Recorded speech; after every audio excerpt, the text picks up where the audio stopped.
Bonjour à toutes et à tous, je suis très heureuse de vous retrouver pour cette édition 2022 du Festival de Pâques d'Aix-en-Provence. Une édition qui accueillera, comme chaque année, les plus grands artistes de la scène musicale internationale, avec une attention particulière cette fois portée aux orchestres français que Dominique Bluzet et Renaud Capuçon, les directeurs du festival, ont souhaité mettre à l'honneur après ces 2 saisons si difficiles.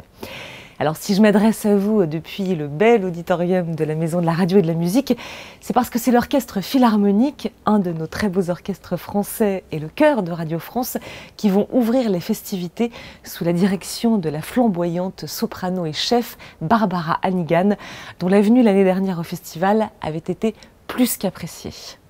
Au programme de cette soirée inaugurale, notamment, l'un des chefs-d'œuvre les plus emblématiques du répertoire, le Requiem de Mozart, une œuvre entourée de beaucoup de légendes, même si, contrairement à la fable imaginée par Pouchkine et popularisée par Miloš Forman dans le film Amadeus, ce n'est pas Salieri, le prétendu rival de Mozart, qui lui passe la commande du Requiem, mais le comte Franz de Walsegg, en mémoire de sa jeune femme Anna, morte à 20 ans.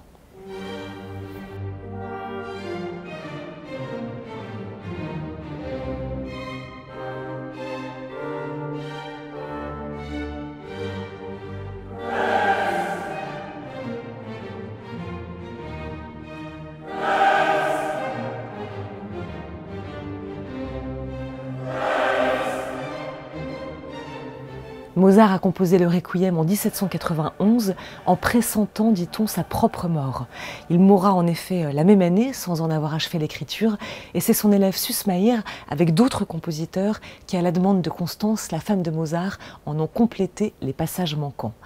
Alors ce qui est incroyable, c'est la force vitale qu'il y a dans le Requiem, qui est aussi gorgée de larmes que de lumière. C'est peut-être dû, entre autres, au rapport particulier qu'avait Mozart à la mort, comme en témoigne la dernière lettre à son père, où il lui écrit que, la mort étant le véritable but de notre vie, il s'est familiarisé avec son image, qui n'a rien d'effrayant, mais quelque chose de rassurant et de consolateur.